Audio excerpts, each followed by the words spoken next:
Good evening. This is the August 24th, 2025 meeting of Needham Conservation Commission. I'm Dave Harrer, Conservation Commission Chair. As a reminder, this meeting is being recorded for later viewing and administrative purposes and will be available on the town's YouTube channel. Before we get started, I want to confirm the presence of members of staff so that make sure they can hear.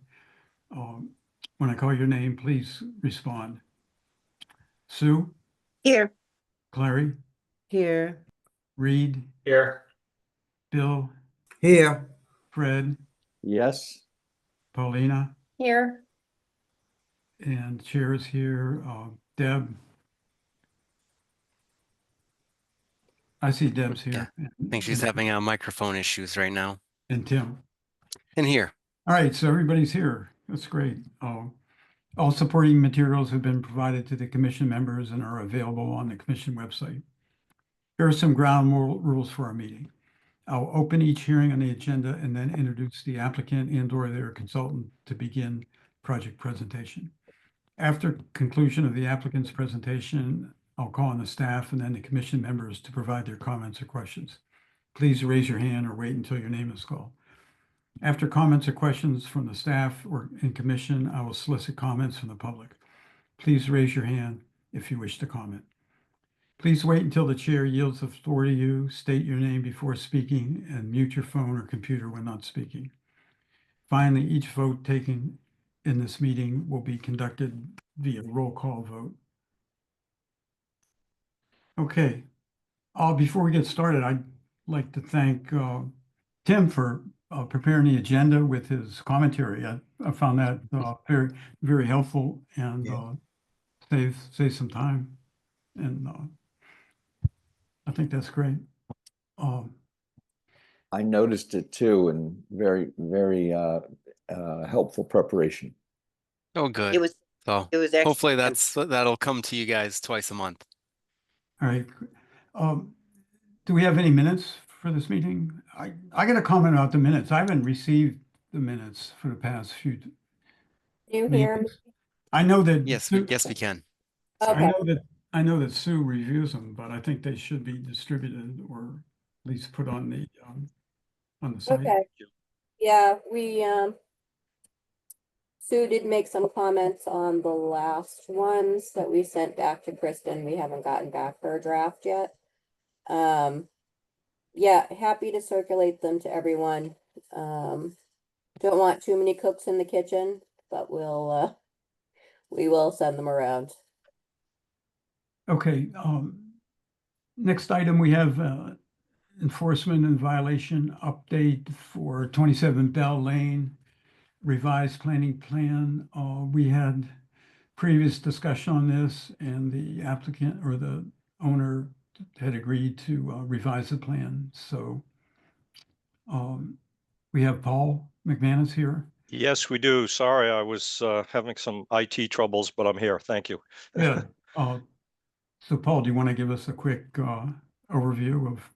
Sure. Do you want me to kind of start at the beginning or so if I can share, well, it's not. Yeah, go ahead. It's not turned on. I just sent a request, Deb.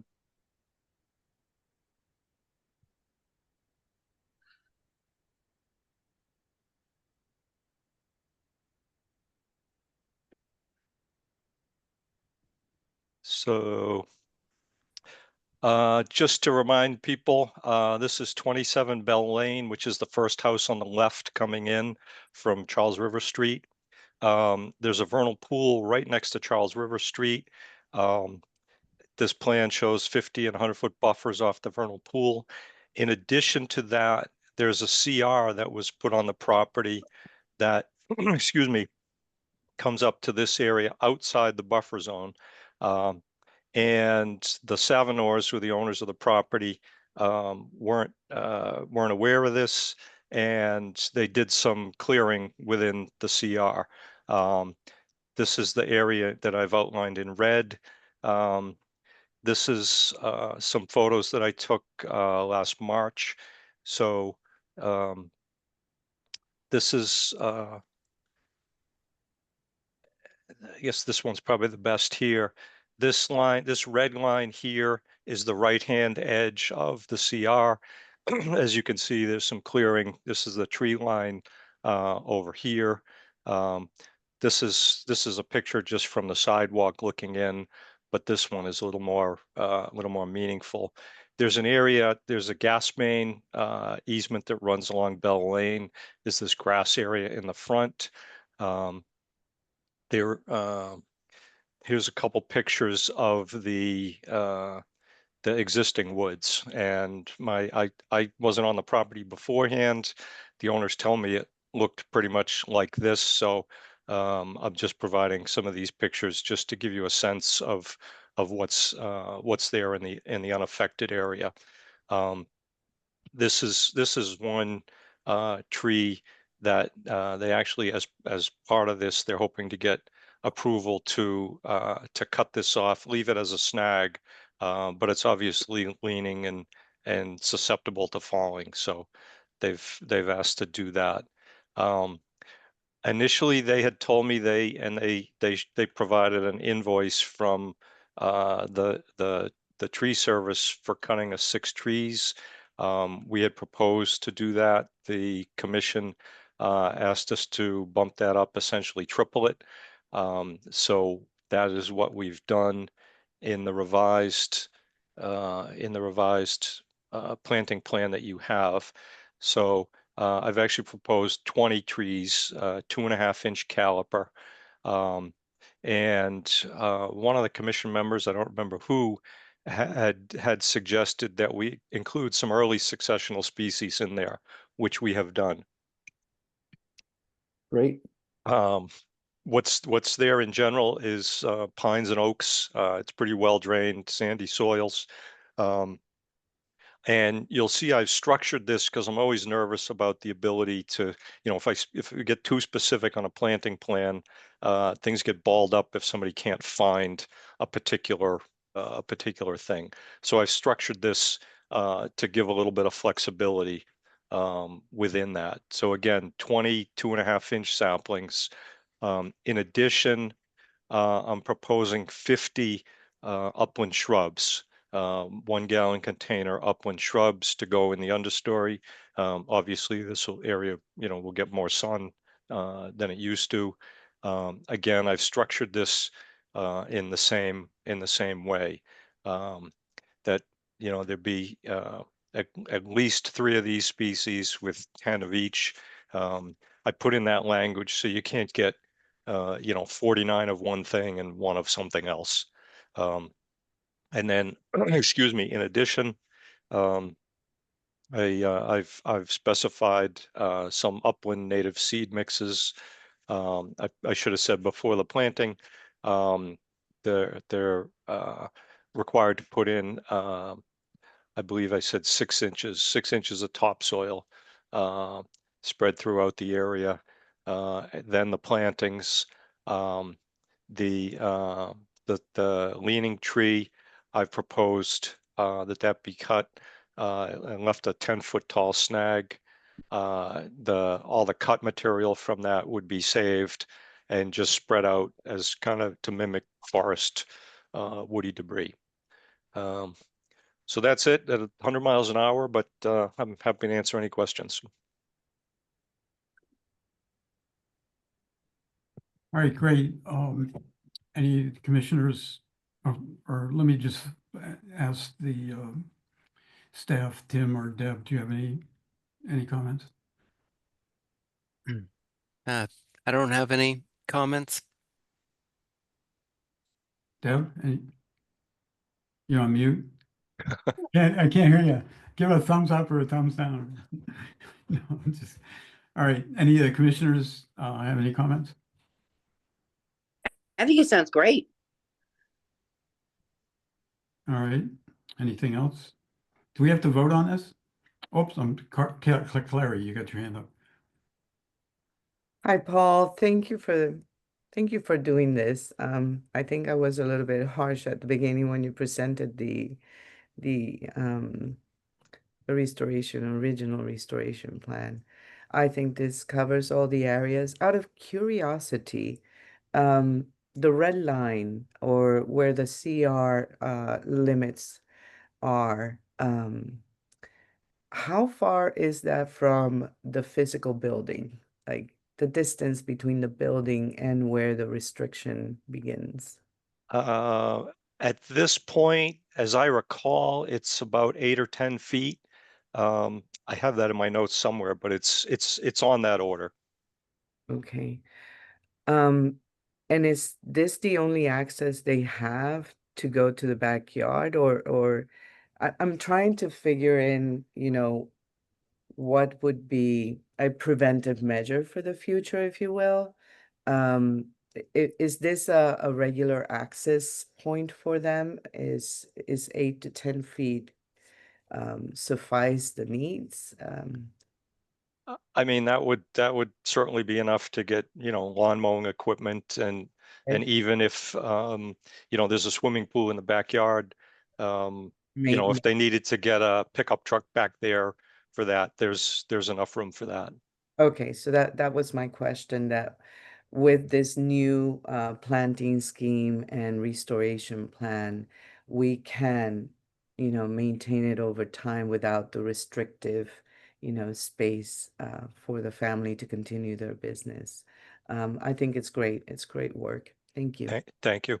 I should add, excuse me, that I spoke to the Savinors and, they of course were agreeable with the plan, and told me that, if this gets approved, they'll jump on getting it implemented.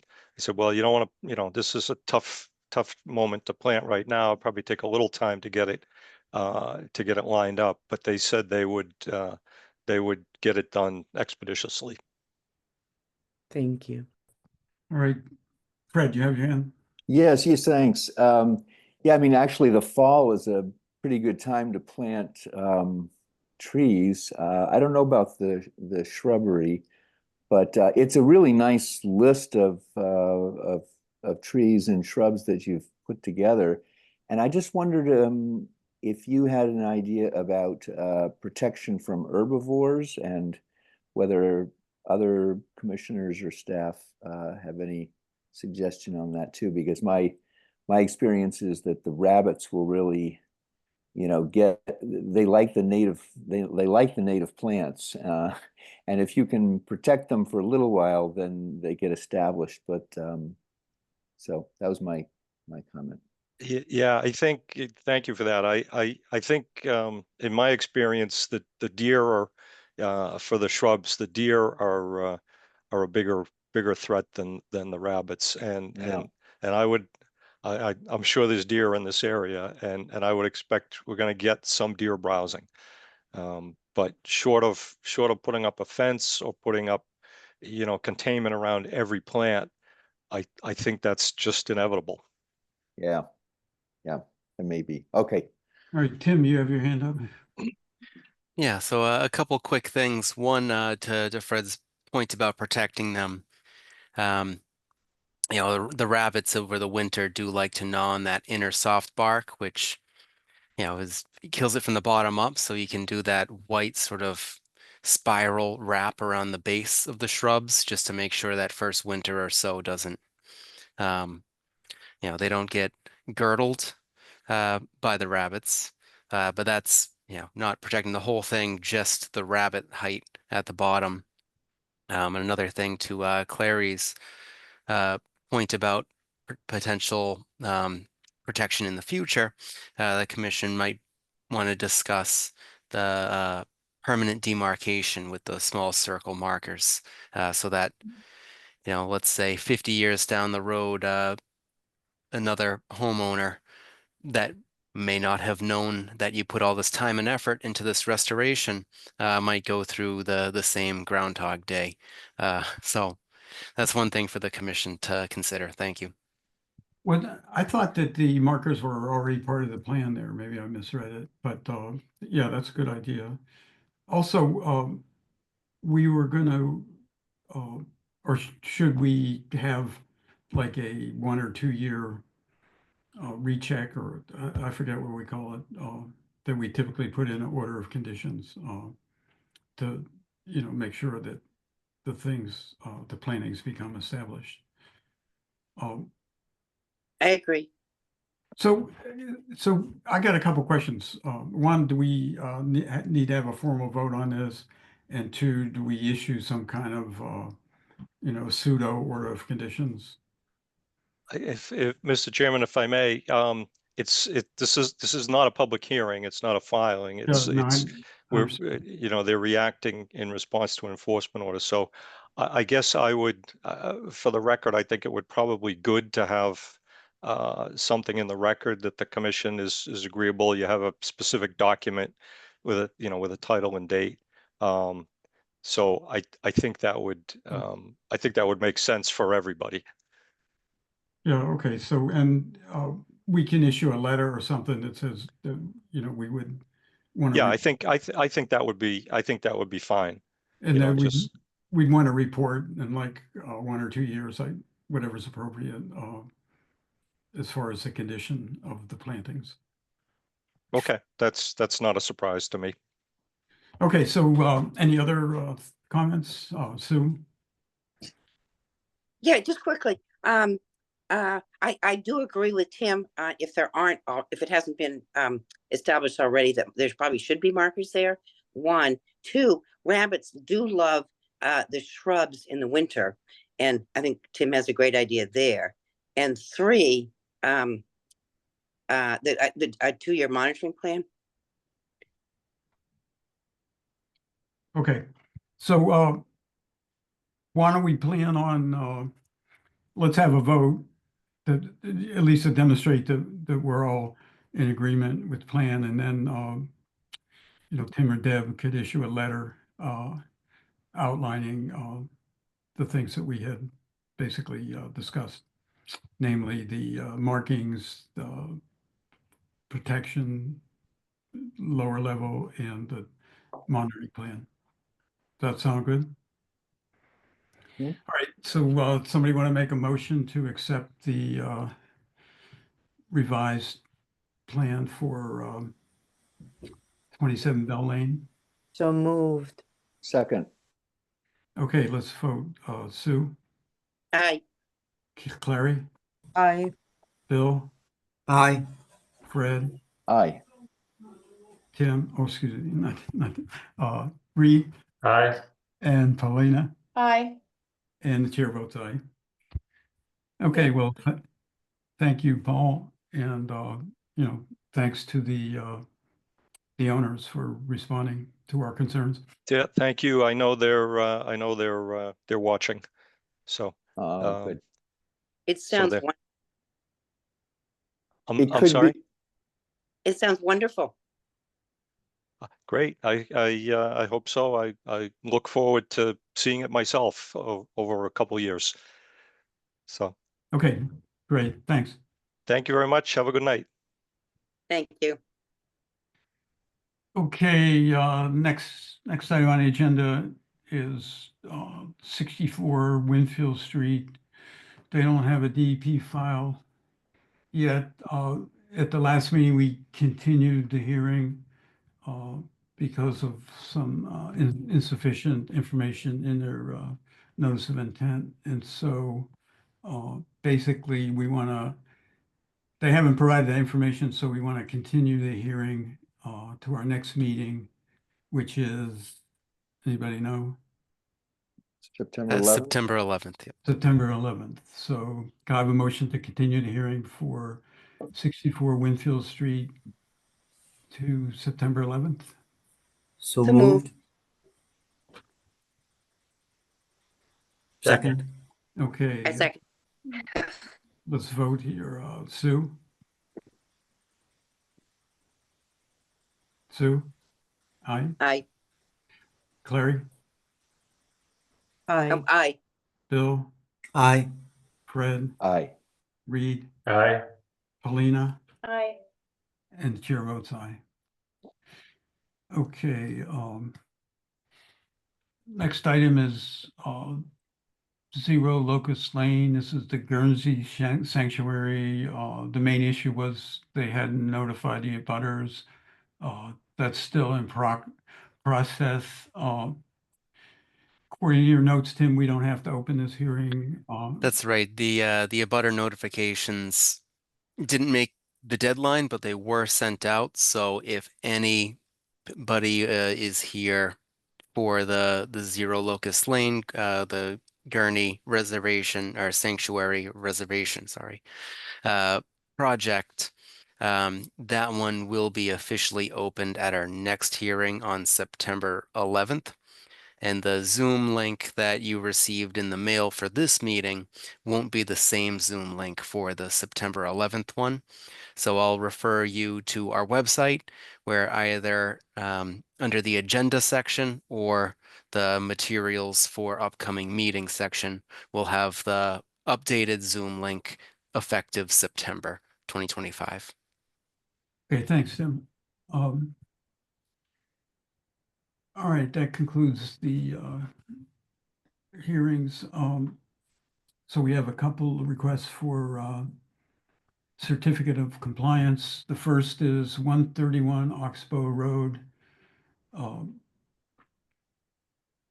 you want to comment on that, Tim?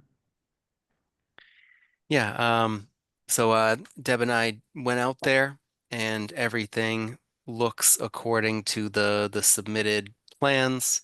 With all the trees were found, all the locations were found, everything checked out in person as it did on paper. Okay, so unless one of the commissioners has any comments, I propose that we vote to issue certificate of compliance for 131 Oxbow Road. Somebody want to make a motion to that effect? So moved. So- Second. Okay, we'll vote. Sue, Aye. Clary, Aye. Bill, Aye. Fred, Aye. Reed, Aye. Paulina. Aye. The chair votes aye.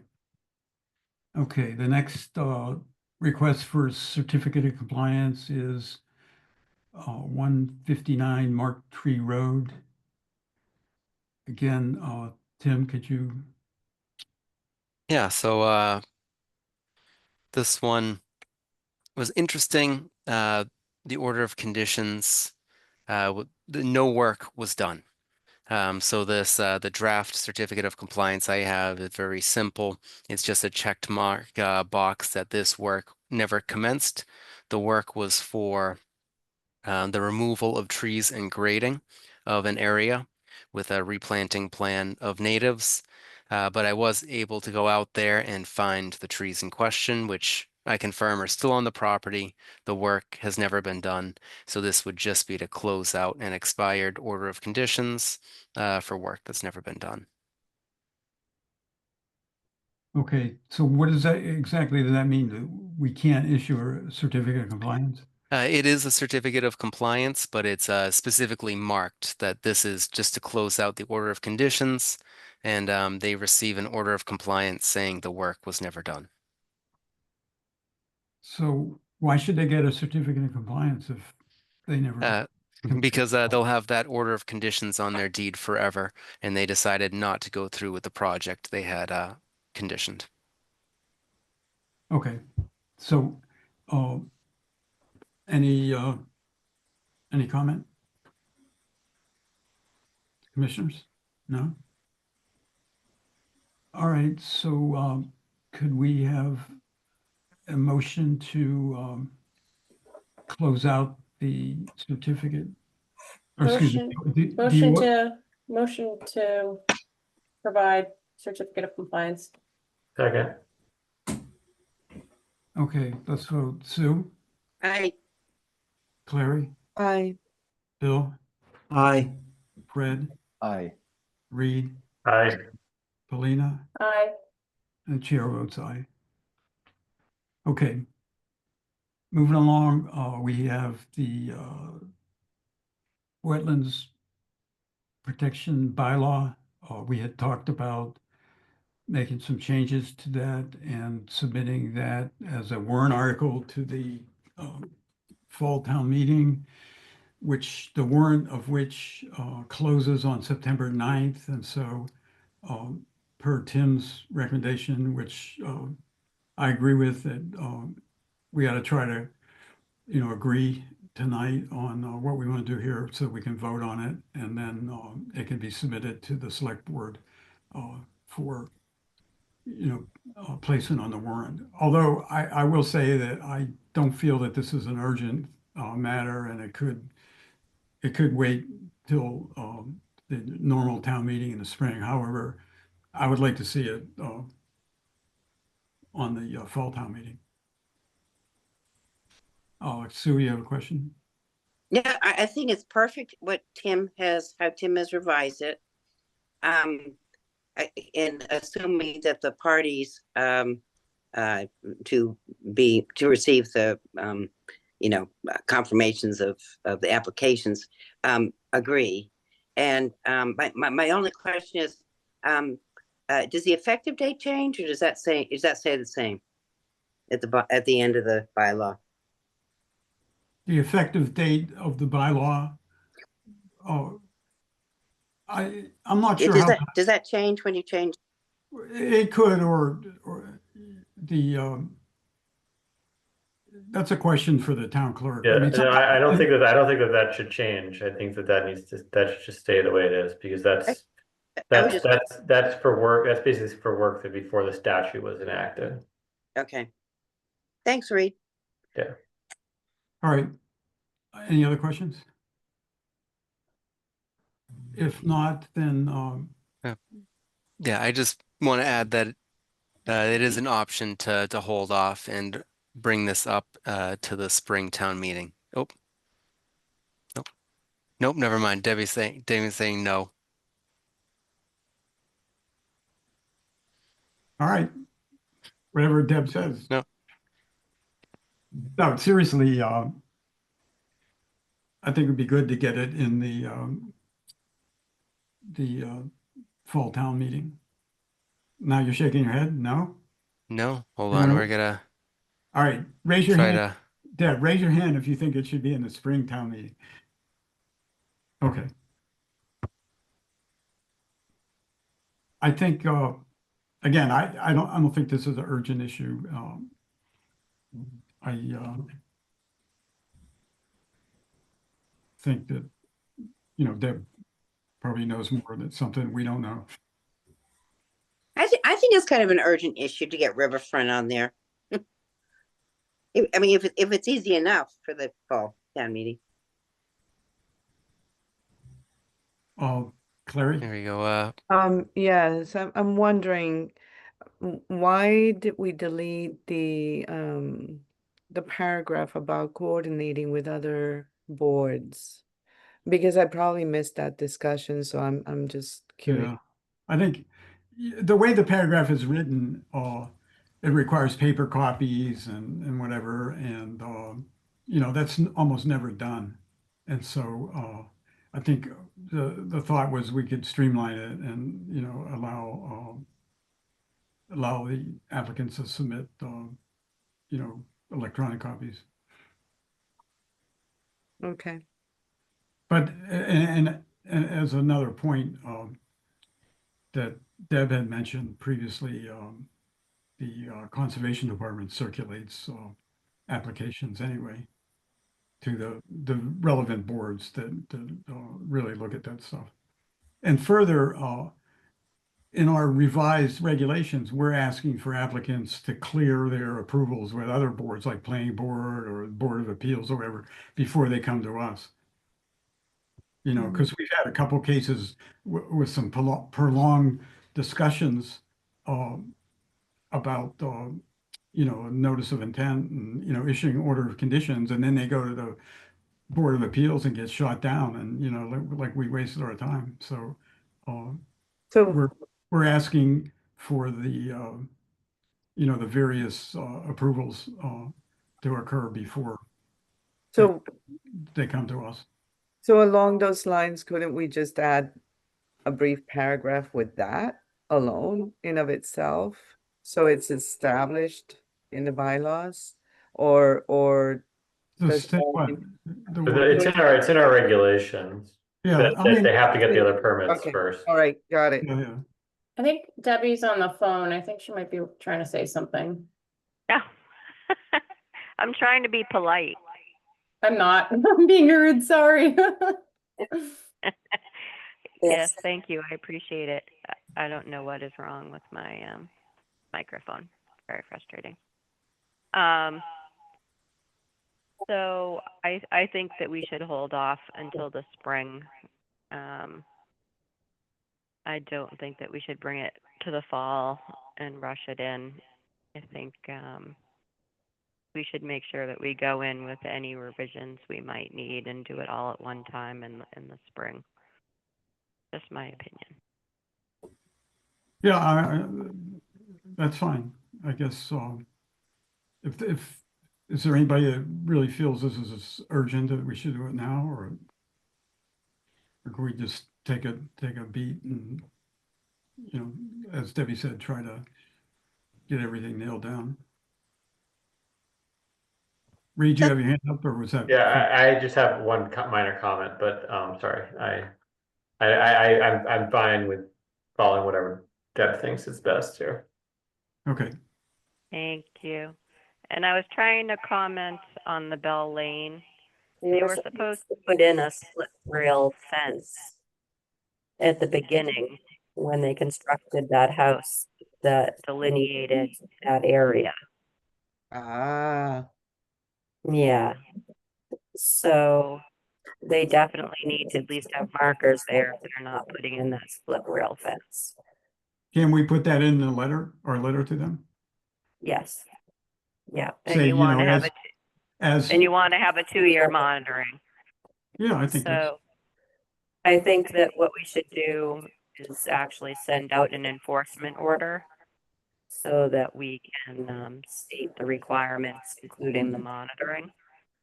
Because we haven't done that yet. We were just working with them out of the goodness of our hearts. yeah, that sounds good. Okay, we'll do that. All right.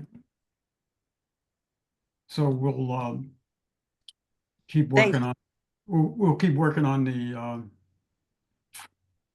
bylaw. If gives us more time, if there's anything that the bylaw revision then suggests as far as regulations, we can also you know, consider making some tweaks to the regulations as well. So yeah, we're going to have to when the stormwater bylaw and regulations are updated, which we're trying to rush through to be on the fall town meeting. okay, great. Great. All right. Hey, Tim, I just had a minor comment in section 6.4. The first line where it says affecting resource areas, I think you should add in riverfront areas. So Thanks. written applications for activities regulated by this article affecting resource Ah. areas or riverfront areas. That is a good catch. See, and it's the things like this which maybe we should spend longer. Yeah, well, this is why you guys keep a lawyer around. Yeah, we got everybody on this. good one. All right. So moving on to the last item on the agenda was last week you had a vote reappointing me to be the CPC representative. There were 4 people here. You know, I don't have anything against having another vote, but I would just like to say for the record that 4 voting members is a quorum, number 1, and number 2, a member is allowed to vote for himself. The only law or regulation against voting is if it's something that you have a financial interest in, which is, you know, part of the I forget what law it is, but that's basically the only prohibition. So, Then we're good. We shouldn't have to revote. well, that's up to you guys. But We'd Might as all well vote. revote.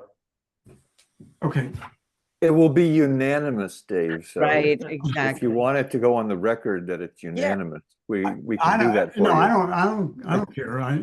It's just that, this comes up all the time, but you're allowed to vote for yourself, really. Sure, sure. All right, motion to appoint Dave to the CPC. Second. Third, I, That's it. Aye. Reed, everybody votes aye.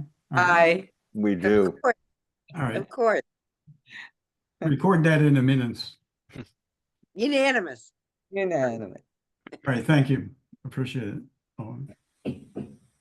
The, Um, Good. that concludes our agenda. Wow. If there's any, items. Do we need to do the motion to I have, make electronic signatures? Oh, Yeah, yeah, that- I forgot all about that, yeah. That one was just a discussion item. We don't have to vote on that, but I just wanted to bring that up and pass on this information to consider. We can talk about it openly here, and then at another point vote on it, perhaps if you have more unanswered questions. But there is a provision that allows for electronic signatures in the form of if this is voted in the way it was sort of written and recommended that you guys saw on the agenda, with also there's a written and recommended motion for it, but that would allow the commission to sign, in essence, a like an order of conditions, certificate of compliance. You'd all have to come into the office and sign like one form of each one to have that on record, and then that vote would empower Debbie or myself to be the wet signature on that. So, it would take, would have to create a certificate of vote, and then us town staff would have to take this to the town clerk to have the certificate of vote notarized, and that notarized certificate of vote brought to the Registry of Deeds to make sure it's all legally binding. But if we go through that process, votes like on the certificates of compliance this evening, which 8 a.m. tomorrow morning, the signature sheets will be out for those, as well as still Robinwood Avenue. So we have 3 signature sheets in the conservation office as of tomorrow morning. But if this were to go through and we set this all up with the Registry of Deeds, a vote would be your signature on file, and then you'd be empowering the town staff to then be the wet signature and enact your verbal vote. Yeah, I think that's great. I know other towns are doing that. So, I think we should do this. Clary, you had. yeah, I think it's a very effective way for process. My question would be, Tim, in the event that a board member changes or the constituents within the board change, would you have to amend that and do it all over again? Or, I mean, you're getting all of our signatures. I'm trying to understand, legally how that gets revised over time, if it's an annual revision that we need to vote for, where it's done all over. Is it gonna cost, and what is it going to cost? I mean, just like, the mechanics and logistics of it. Yeah, so from what I understand, the certificate of vote would be for the Needham Conservation Commission, not specifically you as commissioners. So that would be evergreen. But if there is a new commissioner, we would then need to have them come in for all the signatures and probably, cut it out and put it on top of, put their wet signature on top of the other one and scan that in to be the dummy plate for record. Because if you've noticed that a lot of the the things that you sign have enough spaces for all of you, and then a couple extra ones. Those would be the staff signatures underneath. Okay, so because I'm a quality control kind of person, then I would think that we would have either a standard operating procedure that will like dictate the steps and the process to follow to make it legally binding, and that would be somewhat of, I don't know, I'm thinking out loud, maybe a standard operating procedure that establishes, this is the control point, this is how it's done. That's So the one only of those has been created by KP Law, and I can make that available to all the commissioners to review. that would satisfy that. That'll be our first SOP. Oh, excellent. I'm just kidding. I think is well thought out. So But I'll follow up after tomorrow morning. I'll also send out these documents sort of outlining the process behind it. And I'd like to also take any questions you have about the process. Some of our neighboring towns currently do this, so I'd like the opportunity to speak, to just see how they record things at the Registry of Deeds under this empowered certificate of vote. Yeah, right. I have some Okay. friends that are agents that I can reach out to as well. So can we vote on this, or you want to wait, or what? I think we wait. I think I'll share the documents and procedures with you to Yeah. all read through and understand greater. And I'll put this same item on the agenda for the next meeting. And we can either discuss it further, or if we all feel comfortable starting the process. Thanks, Tim. And we're gonna put out the signature sheets tomorrow for the stuff from this meeting. And we still need a couple signatures on something that we have from the last meeting as well. I'll be there in the morning. Give Tim a little time to get it together. Well, my morning is probably like 10:30. You should be safe, I would imagine. I have something to discuss about conservation restrictions, if it's appropriate to do so now. Oh, yeah. So I was curious because after the Bell Lane, I realized that there might be other conservation restrictions in our town that may be important for us to have somewhere. I don't know if it exists already in GIS, if these have been identified via GIS, and we know how many are out there. But I'm I have wondering. a whole file cabinet behind me with all the conservation restrictions in them. So,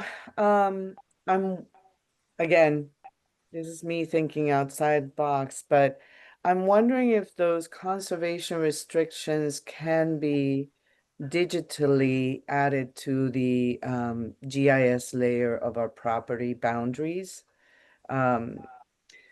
Simply because I think we need to have it available for people, for folks, but I guess it's just my opinion. I know it's a lot of work. I know it requires money and time. So I'm just wondering what we all think about that. Didn't the CPC funded a project years ago to list all the conservation restrictions in town? Deb, do you know if that study was ever done? And was there a report there, or? I don't, but I can go into our electronic files tomorrow, take a look and see what we have. Yeah, I can tell you the date that it was, because I remember reviewing some past CPC projects, so. Yeah, No. let me know. Send me it tomorrow and I'll see what I can That find. might be a good place to start. We have been working with Ben up in GIS on adding additional layers related to wetlands and buffer zones for front area. So we could have a discussion with him as well And about that would be adding those. I know onto the I know that with regard to conservation property in Needham, the open space property, there's only 2 of them that have a formal conservation restriction. Right. And the reason they do is because they were purchased with CPC funds, and that requires that there's a formal conservation restriction held by a third party, not the town. And those 2 restrictions were managed by the Needham Conservation Trust, but the Needham Conservation Trust has gone out of business, and now those conservation restrictions are managed by the Wellesley Conservation Trust, or whatever they call it. Land trust. Well, the Yeah, land trust. and we just approved some funds from the CPC administrative budget to pay the Wellesley Conservation Trust to manage those restrictions. But places like Ridge Hill, the town forest, they don't have formal conservation restrictions. Some places like parts of Ridge Hill and parts of the town forest have deed restrictions. In other words, they have wording in the deeds that the property should be maintained as for wildlife protection or things like that. But those aren't really formal conservation restrictions. So, I mean, I don't know how many formal conservation restrictions exist outside of the 2 that I had just mentioned, but it'd be interesting to find out. Yeah, maybe- I'll do some research on it. Okay, Tim, you got your hand up? Yeah, I just wanted to add, I know Debbie mentioned it, but I've been talking to Ben, the town's GIS manager, and he's hoping to work with me over this winter to create a new GIS map called the Needham Conservation Viewer, which will have just conservation related things where you can toggle on and off the 100-foot buffer on wetlands and the 200-foot buffer on streams. I've already sort of gotten a list of different layers and conservation restrictions was on there under we sort of put a easy, medium, and difficult categories. So conservation restrictions is on the difficult category, but he seems to think that it is possible. It's not as easy as the buffer zones, but also identifying some of the isolated wetlands that we have in our records that wouldn't appear on the state maps as well. Not being Wetlands Protection Act jurisdiction, but Needham Conservation Commission jurisdictions. Oh, So great. hopefully we can get a map so that people can click a button and sort of see an approximation of where that 100-foot buffer actually goes in a bubble. What did you say the name of this new map would be? Yeah, it would just be like a Needham Conservation Viewer.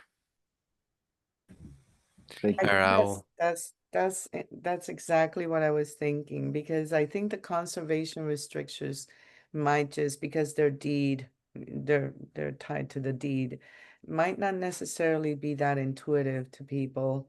And it's beneficial for us to know as well. Right.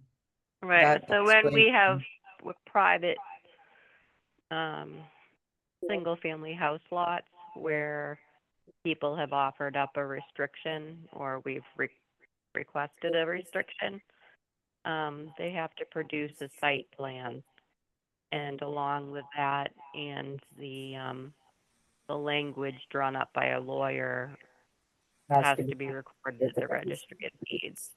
So there should be site plans on all of these properties showing where the limit is. That's wonderful.